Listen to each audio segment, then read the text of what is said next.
नमस्कार, जयसिंगपूर नगरी न्यूज मध्ये आपलं सहर्ष स्वागत। पाहूया आजच्या दिवसभरातील काही ठळक घडामोडी। होर्डिंग जवळ थांबताय, सावधान। घाटकोपरच्या घटनेनंतर जयसिंगपुरातील होर्डिंग ही ठरली चर्चेचा विषय।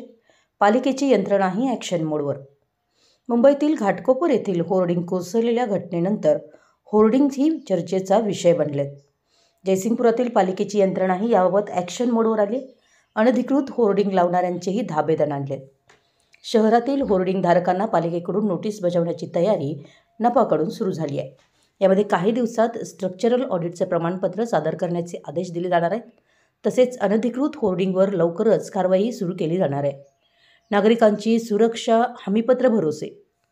इमारत स्ट्रक्चरल ऑडिटच्या होर्डिंगची स्टॅबिलिटी पडताळणीची गरज आहे।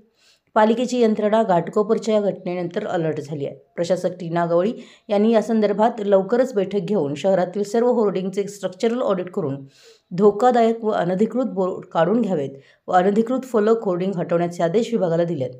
यानुसार शहरातील सर्व होर्डिंग धारकांना नोटीस बजावण्याची तयारी सुरू केली आहे।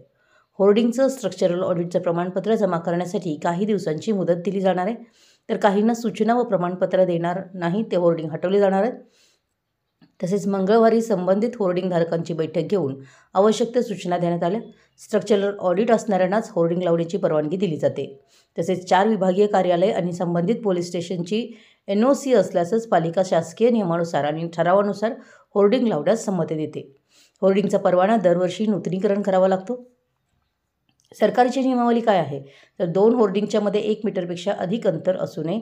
होर्डिंगचा भाग रस्ता किंवा पादचारी मार्गावर असू नये। रस्त्यावर होर्डिंग उभारता येणार नाहीत। वाहन चालकांचं लक्ष विचलित होणार नाही। डोळ्यावर प्रकाश येणार नाही याची काळजी घ्यावी।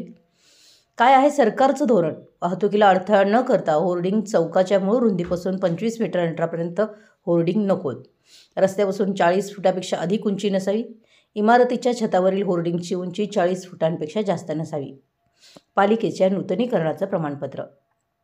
परवानगीची प्रक्रिया अशी आहे: वाहतूक पोलिसांचं ना हरकत प्रमाणपत्र, पालिकेच्या उद्यान विभागाचं ना हरकत प्रमाणपत्र, जागा मालकाचं अधिकृत कराराचं पत्र, होर्डिंगचं स्ट्रक्चर तज्ज्ञांकडून तपासणीपत्र। पालिका क्षेत्रात मोठ्या संख्येने जाहिरात फलक म्हणजेच होर्डिंग्ज लावण्यात आली आहेत। यात काही होर्डिंग प्रमुख चौकात उंच इमारतीवर आहेत, काही ठिकाणी धोकादायक इमारतींवरही आहेत। जुन्या होर्डिंगचे सांगाडे निकृष्ट झाले आहेत, त्यामुळे पालिकेकडून होर्डिंगचं स्ट्रक्चरल ऑडिट होण्याची आवश्यकता आहे। अन्यथा घाटकोपरसारखी दुर्घटना पालिका क्षेत्रात घडू शकते। मुंबईत घाटकोपर येथे एका पेट्रोल पंपाजवळचा होर्डिंग कोसळून दुर्घटना घडली। यात जीवितहानीही झाली। या घटनेनंतर सर्वच शहरामध्ये अशा मोक्याच्या ठिकाणी असलेल्या होर्डिंगच्या सुरक्षेची पाहणी करण्याची वेळ आली आहे। धोकादायक इमारतींवरही होर्डिंग्ज।